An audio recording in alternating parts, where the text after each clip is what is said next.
Shalom adik-adik, kembali lagi kita bertemu di minggu ini di ibadah sekolah minggu. Walaupun kita terhalang oleh jarak, tapi tidak mengurangi semangat kita untuk mengikuti ibadah kita di ibadah bangkitan anak HKBP Solo. Nah, sebelum kita memulai, kita berdoa terlebih dahulu.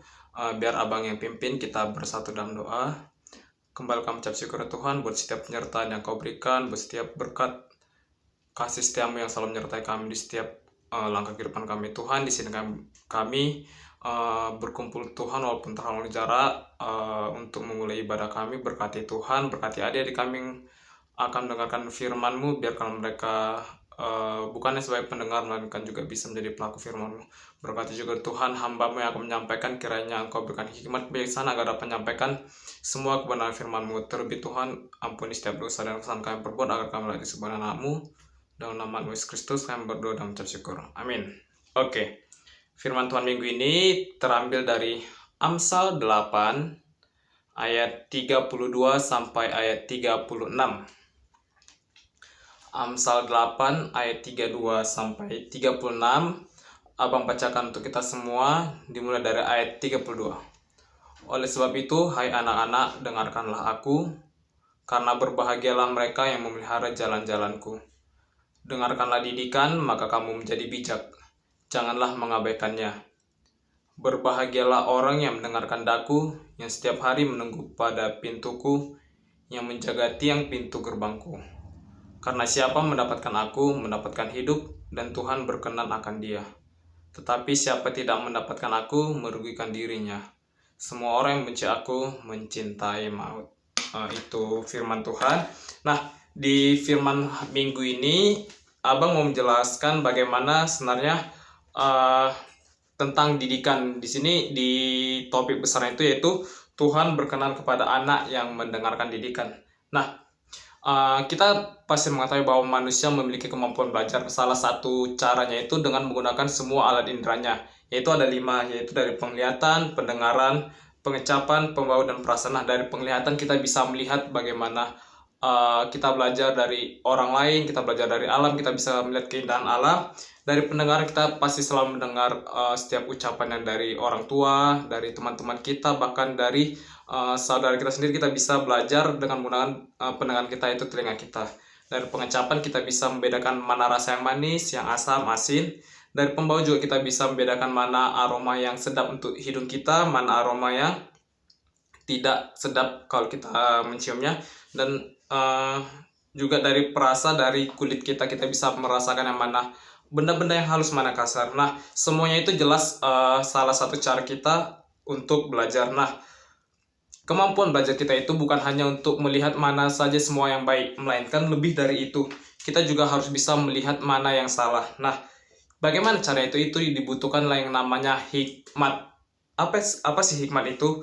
Hikmat itu berupa didikan, pengertian, ilmu, petunjuk, dan juga ajaran yang kita pakai untuk hidup kita, untuk membedakan mana yang baik dan mana yang jahat. Jadi intinya segala suatu ajaran, didikan itu yang kalau bisa kita gunakan untuk kebaikan, untuk membedakan mana yang baik dan yang jahat, itulah yang disebut dengan hikmat. Nah, misalkan nih ada beberapa seorang anak di rumah itu, dia itu diajarkan untuk bagaimana berperilaku baik, menjadi anak yang rajin, yang taat pada orang tua, sopan dan santun. Tetapi saat di luar rumah, di lingkungan pertemanannya, dia itu teman-teman yang suka mencuri, suka membuli temannya, suka mengejek, suka berbohong, bahkan suka mencuri. Nah, disinilah yang dibutuhkan yang namanya hikmat, di mana si anak tersebut harus bisa memilih mana saja perbuatan yang baik. Bukan hanya memilih, tetapi harus bisa melakukannya. Nah, dari contoh tadi, kita sudah bisa melihat seharusnya si anak tersebut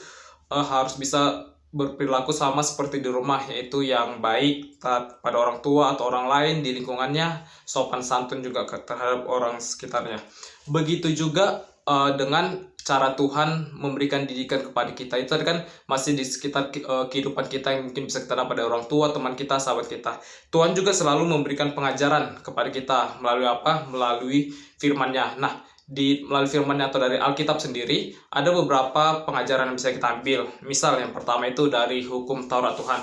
Kita mengetahui bahwa hukum Taurat Tuhan itu dibagi menjadi 2 bagian besar. Yang pertama itu hukum Taurat pertama sampai keempat itu mengajarkan kita bagaimana kasih terhadap Allah, dan juga yang ayat kelima sampai 10 mengajarkan kita bagaimana arti kasih terhadap sesama kita manusia. Di situ dijelaskan bahwa di hukum Taurat Tuhan itu mana aja sih yang perlu kita hindari, mana saja yang perlu kita lakukan, termasuk hubungan kita dengan Allah dan juga hubungan kita dengan manusia. Berikutnya dari firman Tuhan itu, berikutnya kita belajar dari selain dari hukum Taurat Tuhan, kita juga bisa belajar firman Tuhan itu melalui tokoh-tokoh di Alkitab. Tokoh-tokoh di Alkitab sendiri sangat banyak sekali yang bisa kita pelajari. Misal pertama dari tokoh Nuh, kita mengetahui bahwa Nuh merupakan orang yang sangat dekat dengan Allah. Dia orang yang selalu memberikan hidupnya untuk Allah. Itu terbukti saat Tuhan ingin memberikan bencana kepada manusia berupa air bah. Dia salah satunya orang yang dipercaya Tuhan untuk selamat, yaitu dengan mendirikan Bahtera. Akibatnya apa? Nuh dan keluarganya dan juga para menantunya yang selamat dari air bah. Itu kenapa? Karena Nuh hidupnya selalu bergaul dengan Allah. Yang kedua itu kita bisa belajar dari tokoh Abraham. Kita mengetahui bahwa Abraham merupakan tokoh yang sangat taat kepada Allah.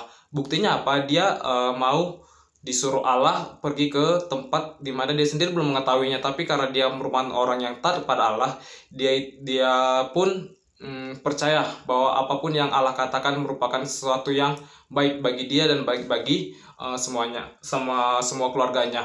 Akibatnya apa?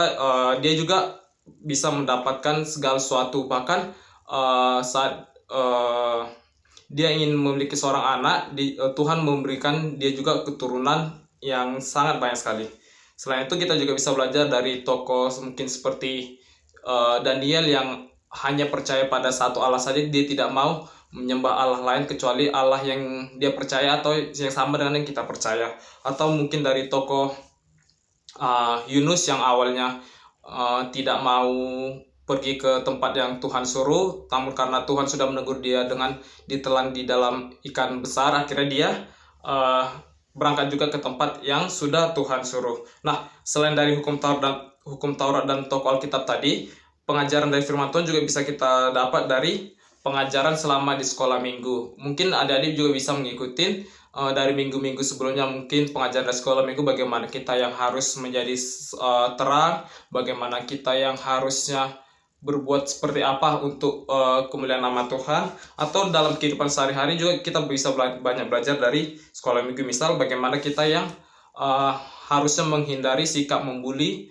atau mencuri, berbohong, atau segala sesuatu yang sebenarnya tidak sesuai dengan kehendak Tuhan itu sendiri. Nah, apa sih tujuannya? Kenapa kita perlu belajar pengajaran firman Tuhan itu?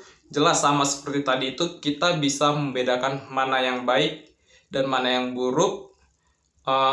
Yang ditentukan itu, kita bisa melihat mana yang baik dan buruk itu ditentukan oleh mana yang sesuai dengan kehendak Tuhan atau mana yang bertentangan dengan kehendak Tuhan.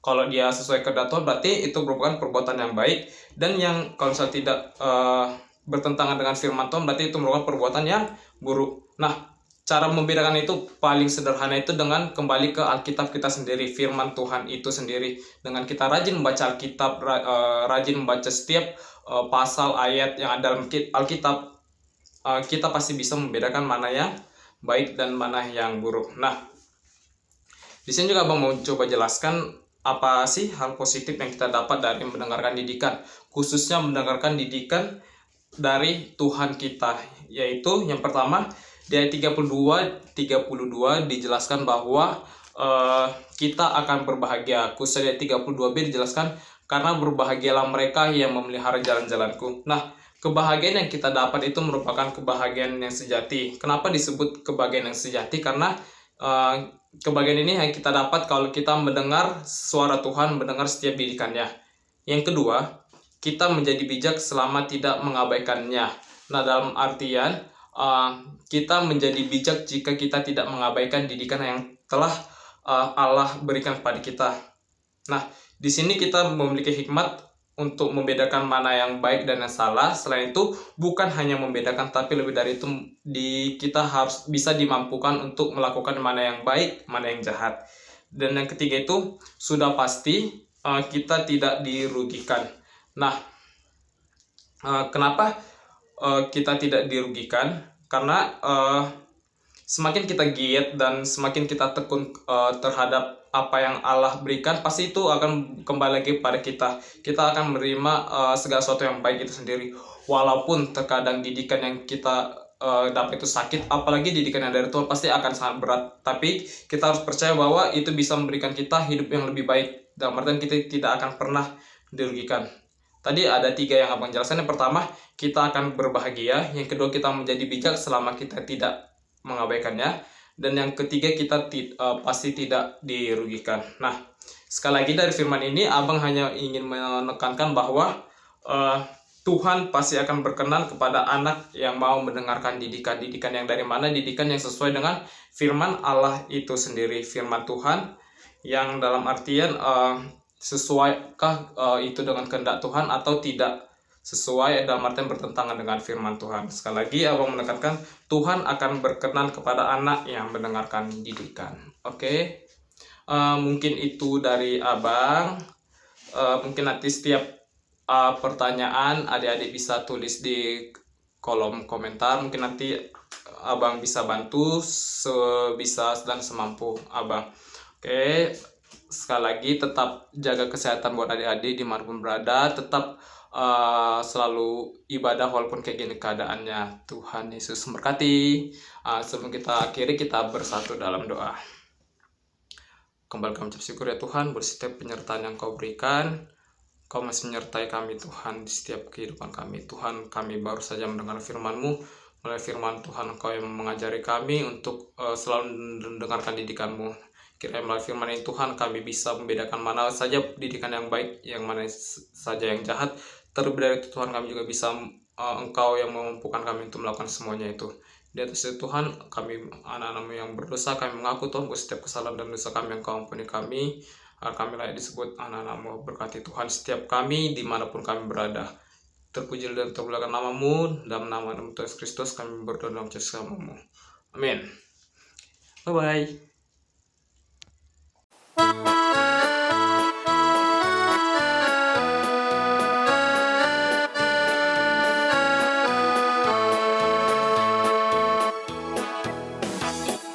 Anak sekolah minggu dengar-dengaran, turut orang tua, terlebih Tuhan.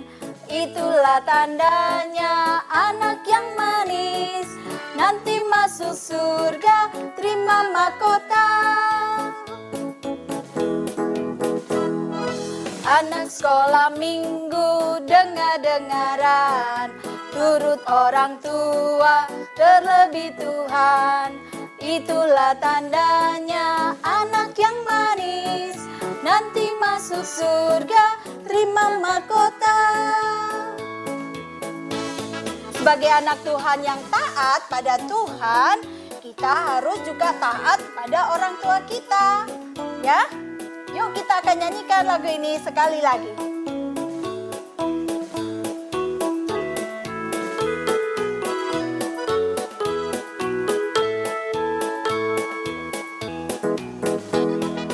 Anak sekolah minggu dengar-dengaran, turut orang tua, terlebih Tuhan.